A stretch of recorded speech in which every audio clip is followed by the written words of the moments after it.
नमस्कार साथियों, मैं मिसेस वोरा आरएलटी महाविद्यालय अकोला से आपके हिंदी की अध्यापिका। कक्षा 11वीं के इस आभासी कक्षा में आप सभी का स्वागत है। विद्यार्थियों, हम पढ़ रहे थे भारती का सपूत, जिसके लेखक है रांगे राघव जी।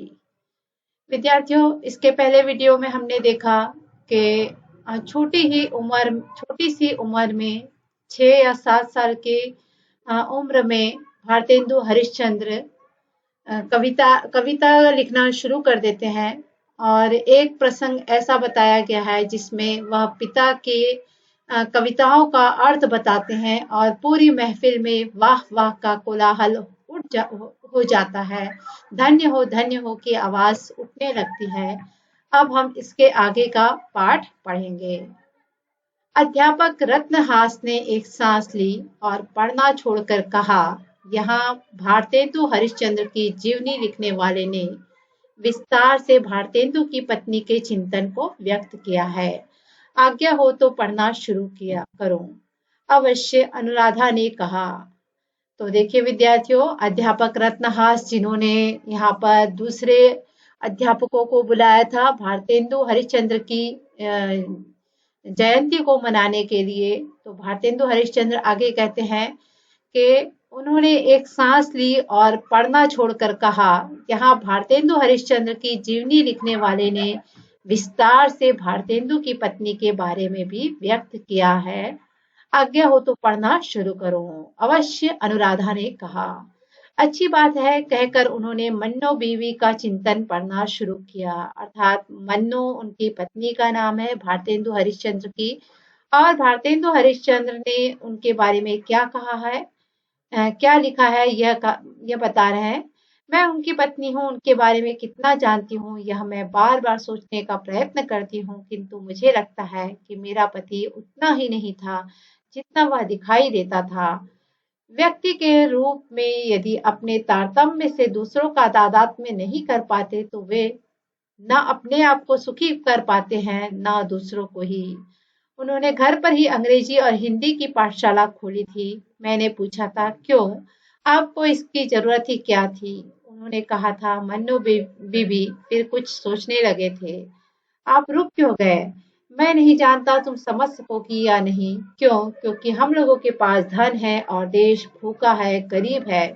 सोचो तो, अंग्रेजों के खोले हुए स्कूल है, मिशन के स्कूल है, पर उनमें हमारी संस्कृति नहीं पढ़ाई जाती। तो क्या आप अंग्रेजी नहीं पढ़ाएंगे? हाँ, पढ़ाऊंगा मन्नो बीबी, पर इस मदरसे में एक भाषा को ही तो पढ़ाया जाएगा। मुझे भारतीय संस्कृति चाहिए ताकि अंग्रेजी पढ़कर लोग जान सके कि अंग्रेज किन खूबियों की वजह से हुकूमत करते हैं, न कि काले साहब बनकर दोगुली दोगलों की तरह अपनों से ही नफरत करने में घमंड कर सके। इस देश को बहुत पढ़े लिखे लोगों की जरूरत है। इसके लिए नए इंसानों की एक फसल खड़ी करनी होगी। तो देखिए विद्यार्थियों, मन्नो बीवी कहती है, मुझे ऐसा लगता है कि मैं अपने पति को कितना जानती हूँ, यह बार बार सोचने का प्रयत्न करती हूँ, किंतु मुझे लगता है कि मेरा पति उतना नहीं था जितना मुझे वह दिखाई देता है। व्यक्ति के रूप में यदि देखा जाए तो एक एक दूसरे से यदि वे संबंध इस तादाद में स्थापित नहीं कर पाते तो वे अपने आप को सुखी नहीं कर पाते। एक बार की बात है कि उन्होंने घर पर ही अंग्रेजी और हिंदी की पाठशाला खोली थी। अर्थात उन्होंने अंग्रेजी और हिंदी की स्कूलें घर पर ही चलाई थी। मैंने पूछा था कि क्यों, आपको इसकी जरूरत ही क्या थी? तो उन्होंने सोच कर कहा, मैं नहीं जानता तुम समझ सकोगी या नहीं। वो कहती है, क्यों? क्योंकि हम लोगों के पास तो धन है और देश भूखा है, गरीब है। सोचो तो, अंग्रेजों के खोले हुए स्कूल है, मिशन के स्कूल है, पर उनमें हमारी संस्कृति नहीं पढ़ाई जाती। वह अपनी मन्नो बीबी को समझाते हुए कहते हैं कि हमारे देश के पास धन नहीं है, हमारा देश गरीब है। और यह बात सोचो कि अंग्रेजों ने जो स्कूल खोले हैं, मिशन के स्कूल खोले हैं, उनमें हमारी भारतीय संस्कृति नहीं पढ़ाई जाएगी। इस पर मन्नो बीवी कहती है कि तो क्या आप अंग्रेजी नहीं पढ़ाएंगे? हाँ, पढ़ाऊंगा मन्नो बीवी, पर इस मदरसे में एक भाषा को ही तो पढ़ाया जाएगा। वह कहते हैं कि अंग्रेजी को सिर्फ एक भाषा के रूप में पढ़ाया जाएगा और मुझे तो भारतीय संस्कृति चाहिए ताकि अंग्रेजी पढ़कर लोग जान सके कि अंग्रेजों में किन किन खूबियां हैं और इन किन खूबियों की वजह से वे हुकूमत करते हैं, न कि काले साहब बनकर दोगलों की तरह अपनों से ही नफरत करने में घमंड कर सके। अर्थात ऐसे भारतीय लोगों की तरफ इशारा किया है लेखक ने जो अ, थोड़ी बहुत अंग्रेजी पढ़कर अपने ही लोगों से नफरत करते थे। इसलिए लेखक ये चाहते थे कि भारतीय अंग्रेजी भी सीख सके, अंग्रेज साहित्य को जान सके और यह बात जान सके कि उनमें कौन-कौन सी खूबियां हैं। इसके लिए इंसानों की एक फसल खड़ी करनी होगी, ऐसा भारतेंदु हरिश्चंद्र की पत्नी ने उनके बारे में बताया है। मैं उन सबको ठीक से समझ नहीं सकी थी, परंतु उनके मुख पर गहरी वेदना थी। 5 विद्यार्थी से बढ़ते-बढ़ते जब 30 विद्यार्थी हो गए, तब देवर और वे बातें करने लगे। दोनों स्वयं ही उस मदरसे में पढ़ाते थे और उन्होंने निश्चित करके एक अध्यापक को पढ़ाने के लिए वेतन देकर रख लिया। उनकी पत्नी ये बात बता रही है कि 5 विद्यार्थी से यह स्कूल 30 विद्यार्थी जब हो गए, तब उनके देवर और भारतेंदु हरिश्चंद्र अर्थात भारतेंदु हरिश्चंद्र और उनके भाई ही यह इस स्कूल में या मदरसे में पढ़ाते थे। उस समय पश्चात एक अध्यापक को वेतन देकर स्कूल में पढ़ाने के लिए रख लिया गया। कुछ ही महीनों में विद्यार्थियों की संख्या इतनी बढ़ गई कि चौखंबा में स्कूलों को बाबू वेणी प्रसाद के घर में ले जाया गया। अर्थात विद्यार्थियों की संख्या इतनी बढ़ गई कि वहां पर उन्हें पढ़ाना संभव नहीं था। इसलिए चौखंबा नामक स्थान में स्कूल को जो स्कूल था उसे बाबू वेणी प्रसाद के घर में ले जाया गया।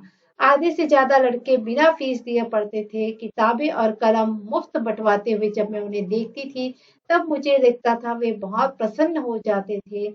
लगता था उनमें कोई सा था। फिर तो वे लड़कों को मुफ्त खाना भी बंटवाने लगे। इस प्रकार हमने देखा कि किस प्रकार से भारतेंदु हरिश्चंद्र बहुत सारे बच्चों को मुफ्त में पढ़ाते थे। उनकी कलम, किताबें का खर्च भी उठाते थे और साथ ही साथ वह उन लड़कों को मुफ्त में खाना भी बांटने लगे थे। कश्मीरी मास्टर विश्वेश्वर प्रसाद ने न जाने क्या आज्ञा भंग की कि उन्होंने उसे निकाल दिया। वेणी प्रसाद भी उसी से जा मिला और रातों रात स्कूल घर पर ही उठवा लाए। शत्रुओं ने वही चाल चली कि वे चौखंबा में न दूसरा स्कूल चलाए न घर आकर धरना देने पर ही वे रोक सके। इस हलचल में मैंने देखा वे नितांत शांत थे। मैंने कहा था वे लोग ना समझ है, आप क्यों ऐसे लोगों के लिए सिर खपाते हैं। वे मुस्कुराए थे, कहा था ना समझ नहीं है मन्नो बीवी, वे अशिक्षित हैं, वे अपने स्वार्थों के परे सोचना नहीं जानते। बीज जब धूल में मिल जाता है तब ही वह वृक्ष बन पाता है। वे यह नहीं समझना चाहते। मुझे लगा था वह एक अहंकार था, परंतु किसका अहम था। आगे देखते हैं हम विद्यार्थियों के एक जो कश्मीरी मास्टर जो उन विद्यार्थियों को पढ़ाने के लिए रखा गया था, उसमें विश्वेश्वर प्रसाद नामक जो मास्टर था, उन्हें पता नहीं क्या होता है, क्या आज्ञा भंग की थी कि उन्हें उससे स्कूल से निकाल दिया जाता है और वेणी प्रसाद भी उन्हीं से जा मिलते हैं और रातों रात जो स्कूल चौखंबा में स्थापित किया गया था, वह स्कूल रातों रात वापस भारतेंदु हरिश्चंद्र के घर पर आ जाता है। शत्रुओं ने वही चाल चली कि वे चौखंबा में न दूसरा स्कूल चलाए और न घर आकर धरना देने पर भी वे उसे रोक सके। मन्नो देवी कहती है कि इस हलचल को मैंने देखा, लेकिन वो नितांत शांत थे और मैंने कहा कि ये लोग ना समझ है, आप ऐसे लोगों के लिए सिर क्यों खपाते हैं। तो भारतेंदु हरिश्चंद्र कहते हैं कि वह नासमझ नहीं है, वे अशिक्षित है और अपने स्वार्थ के अलावा दूसरा कुछ भी सोचना नहीं जानते हैं। मैंने कहा पुरखों ने कमा कर रख दिया है ना, तभी आपका हाथ इतना खुला है। उन लोगों को अपनी ही मेहनत से धन कमाना पड़ता है, तभी वे लोग एक एक पैसा दांत से पकड़ कर चलते हैं।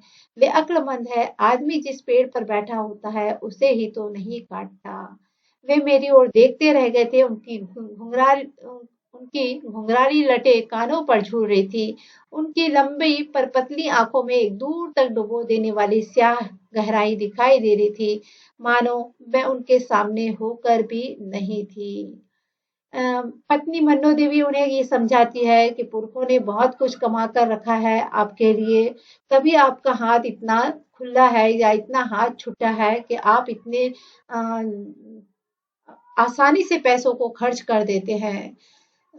लेकिन भारतेंदु हरिश्चंद्र उन्हें अपनी पत्नी को देखते रह जाते हैं और उनकी जो घुंघराली काली लटें जो थी कानों पे झूल रही थी, उनकी लंबी पर पतली आंखों में एक दूर तक डुबो देने वाली स्याही गहराई दिखाई दे रही थी, अर्थात उनमें उनकी आंखों में चिंता का भाव दिखाई दे रहा था और ऐसा लग रहा था कि मैं उनके सामने होकर भी नहीं थी। तो धन्यवाद विद्यार्थियों, आज के लिए इतना ही।